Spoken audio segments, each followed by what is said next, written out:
you in, Joe. I think that's how it works. Uncle Luke, the living legend, the icon. What's going on, Craig? How you feeling, man? I'm here, man. You know, Luke, man, I've been 20 years in Miami, never had one argument with somebody, right? And so when they wake me up, I'm sleeping, I'm in my mother's house, I'm here in Miami. And you know how people get to talking, and then I'm like, this is impossible. And so what I can say is, Luke, like I told you, Luke discovered Miami. Luke is an icon, living legend. He created the sound of Miami. He put everybody on. Now, what I was explaining, right, was maybe even Trick Daddy don't know. I came down to Miami when it was Super Bowl. Trick Daddy was playing all over the Calmar, all over the parties. I went back up to New York. I sat down in the office with Craig Kalman, who's still the boss of Atlantic. I don't fuck with him no more. But I took the demo of Trick Daddy. I put it on his desk. I said, you need to sign this guy. He's the next guy. Now, I know you discovered Trick. I know you discovered Pitbull. I've never said I discovered them.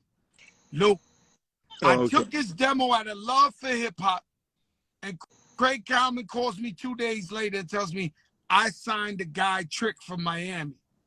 Cool. That's what I'm elaborating to.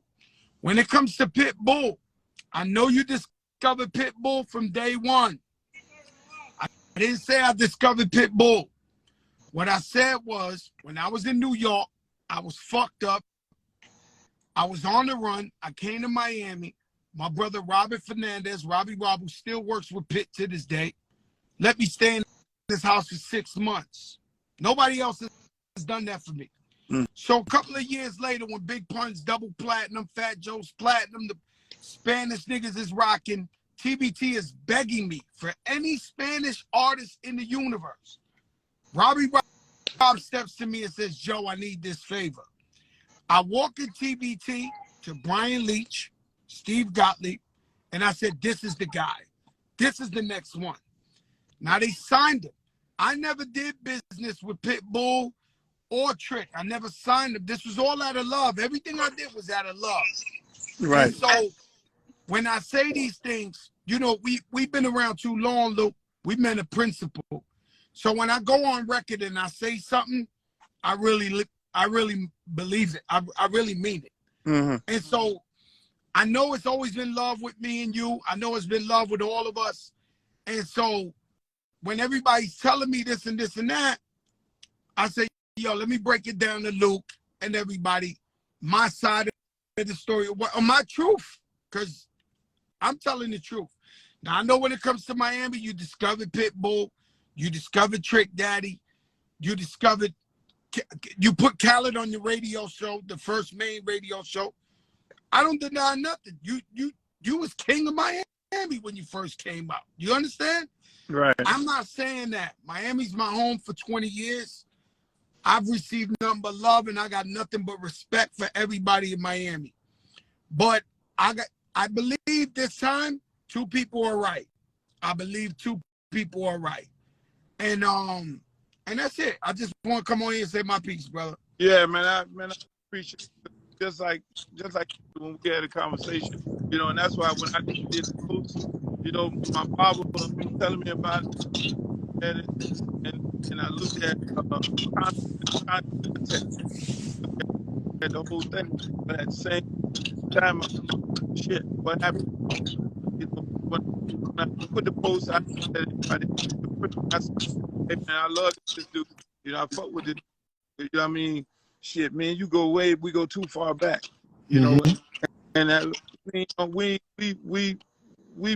been back where I done been in New York in situations where I done came to your spot and you had to put down on some, you know what I mean? You know what I'm saying?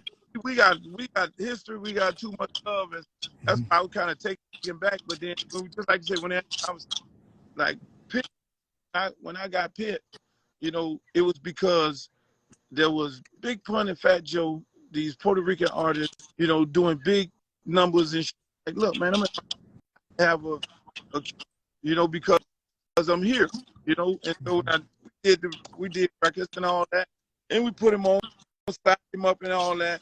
Like I say, after I got burned out on the music business, and then he said, man, I want to go do some things, and I don't know what happened after that. I know he went with John and Teach and all my guys, but again, just like we don't know what happened after.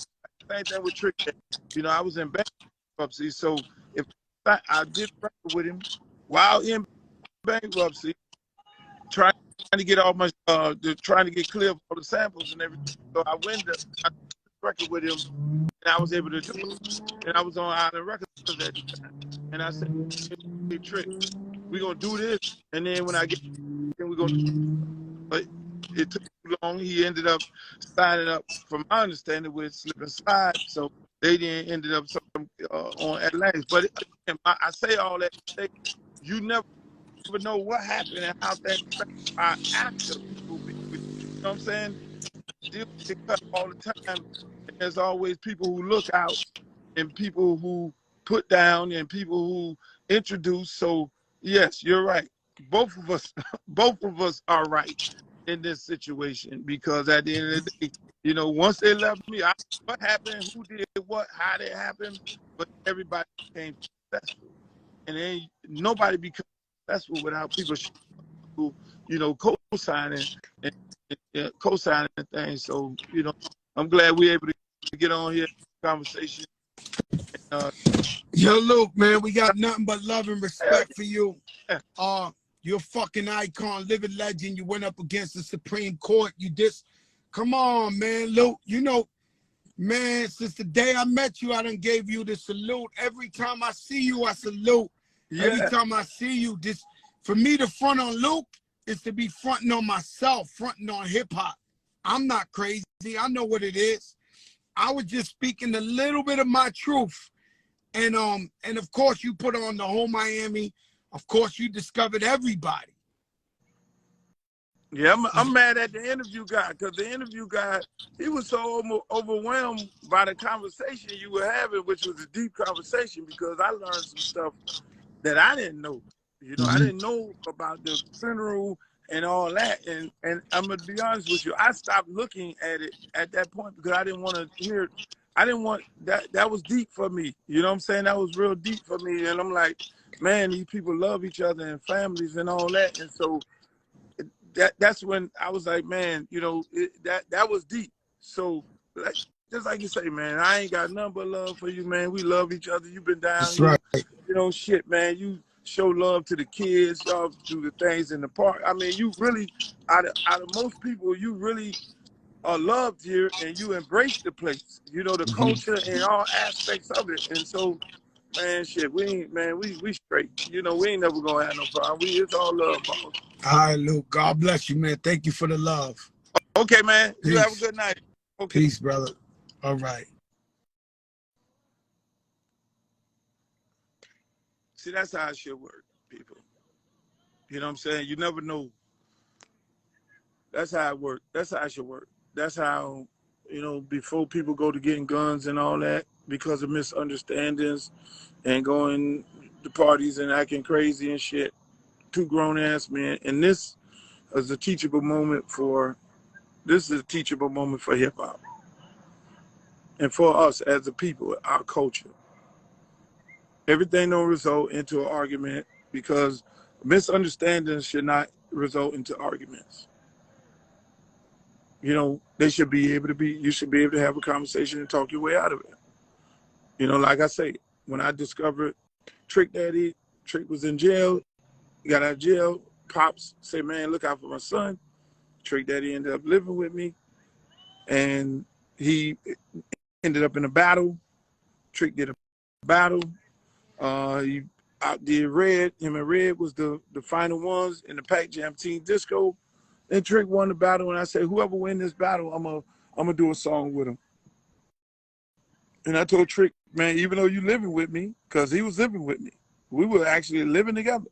I said, boss, even though you living with me, you know, you still ain't gonna be grandfathered in. He won the battle, and we ended up doing records. And that's how that started.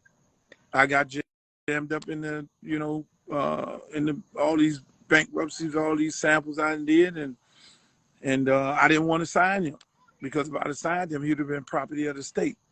Then Trick would have ended up on some joke record label, like some of the other artists. So I preserved him. He ended up signing up with Slip and Slide record. Great career. Love him to death. Same thing with Pitt.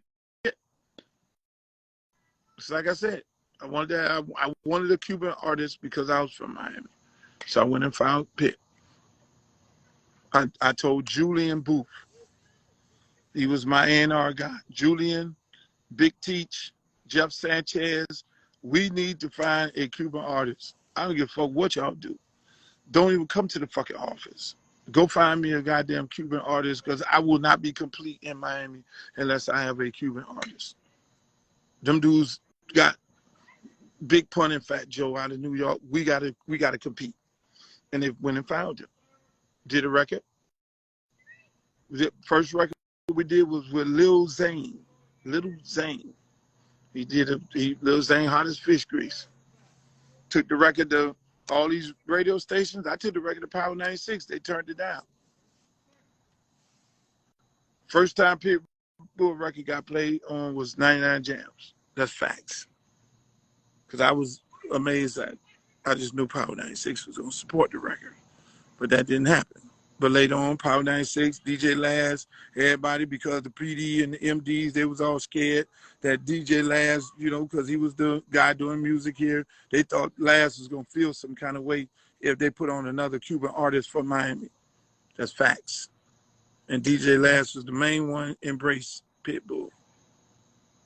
And same thing, man, our culture, one thing I'm going to defend history anytime.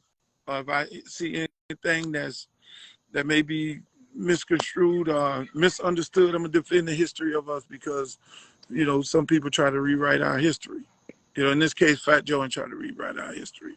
He went and, worked with these guys after the fact, and that's how it works. That's how the music business works. And then you respect that. Because once they leave you, then now they got to kind of get a deal and start a whole nother thing. So however that went, that went. However that went, however that went on,